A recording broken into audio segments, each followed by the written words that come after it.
Aujourd'hui, la plus grande nouvelle nous vient de la Fédération de Russie. Ici, le plus grand fabricant de chars du pays a commencé des licenciements massifs, un revirement stupéfiant pour une nation qui prétend bâtir une économie de guerre capable de surpasser l'Ukraine et l'Occident. Cette décision révèle une profonde tension au cœur de l'industrie de défense russe et soulève des doutes sur la capacité du pays à maintenir une production à grande échelle.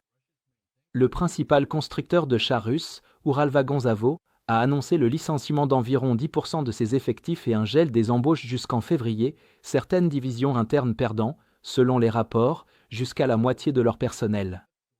Ces coupes vont bien au-delà d'un simple remaniement administratif, des sources internes évoquant une combinaison de facteurs paralysants, sanctions bloquant l'importation d'optiques occidentales et de systèmes de conduite de tir, épuisement des pièces détachées en stock et retard de paiement de l'État pour les contrats en cours.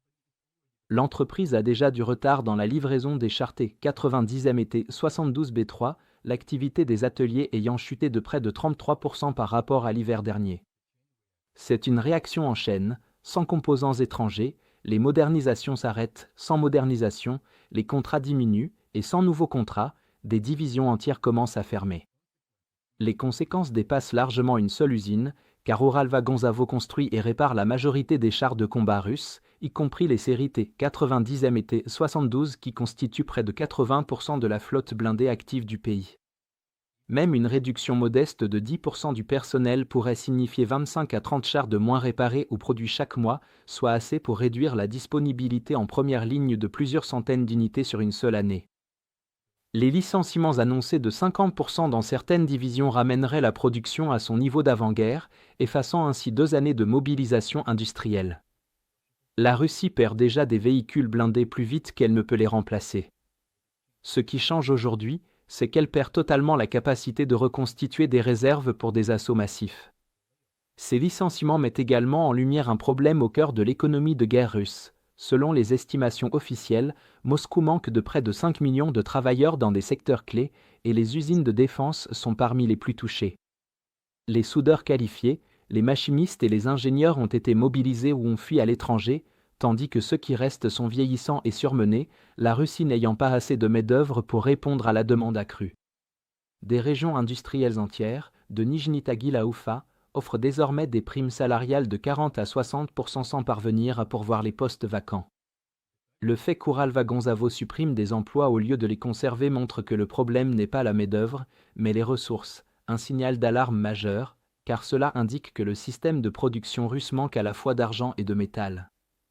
L'usine peut bien avoir des ouvriers, mais sans électronique importée, alliage de haute qualité aux machines-outils occidentales, ces ouvriers n'ont plus grand-chose à fabriquer.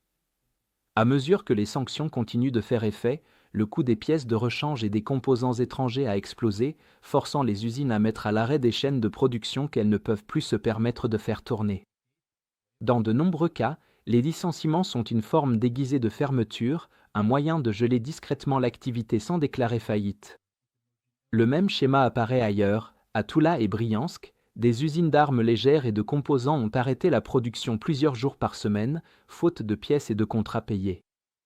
Des ouvriers à Ijevsk signalent des retards de salaire pouvant aller jusqu'à 2 mois.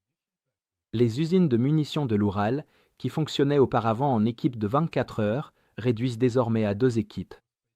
Même le secteur aérospatial, longtemps prioritaire en matière de financement, reporte les livraisons de moteurs pour drones et missiles de croisière en raison de pénurie d'alliage.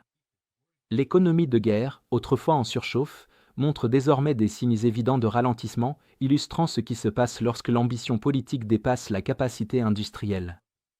Le ralentissement d'un secteur se répercute sur les autres, moins d'acier signifie moins de coques de chars, moins de moteurs entraînent l'arrêt des chaînes d'assemblage, et moins de systèmes optiques donnent des chars qui sortent incomplets. L'industrie de défense russe est interconnectée, si bien qu'une défaillance dans une grande usine se répercute sur toute la chaîne d'approvisionnement. Les réductions d'effectifs chez Uralvagonzavo laissent donc entrevoir une crise de production plus large, qu'aucun décret d'heures supplémentaires obligatoires ne pourra résoudre. Globalement, les licenciements chez Uralvagonzavo ne sont pas qu'une simple note de bas de page économique, ils sont un signal d'alarme indiquant que la machine industrielle de guerre russe atteint ses limites. Ce qui avait commencé comme un boom de mobilisation se transforme en contraction, sous l'effet de l'épuisement, des pénuries et de la surextension. Pour l'Ukraine et ses partenaires, c'est une opportunité stratégique, une industrie russe affaiblie ne peut soutenir une guerre d'usure prolongée. Le Kremlin peut ordonner de nouvelles offensives, mais il ne peut pas décréter la création de nouvelles usines ni ressusciter une main-d'œuvre qui n'existe plus. Les chars continueront peut-être à avancer pour l'instant, mais à l'arrière, le moteur qui les construit commence à s'essouffler. Le plus gros problème avec la lecture des actualités en ligne, c'est qu'elles arrivent sous forme de flux de titres isolés, sans contexte ni chronologie des événements qui les ont précédés, donnant l'illusion que tout arrive au hasard. Pour naviguer dans ce chaos, nous avons créé Timeline Builder, le premier outil alimenté par l'intelligence artificielle conçu pour relier les points entre les actualités en temps réel. Grâce à cet outil, vous pourrez instantanément voir toutes les autres actualités et événements liés qui ont mené à ce qui s'est passé aujourd'hui. Nous avons perfectionné notre modèle d'IA en coulisses pendant longtemps, et aujourd'hui, nous sommes prêts à le rendre accessible à tous. Pour accéder à notre outil Timeline Builder, consultez le lien dans la description et rejoignez notre site. Merci d'avoir regardé cette mise à jour, et un merci tout particulier à tous ceux qui suivent déjà notre carte interactive.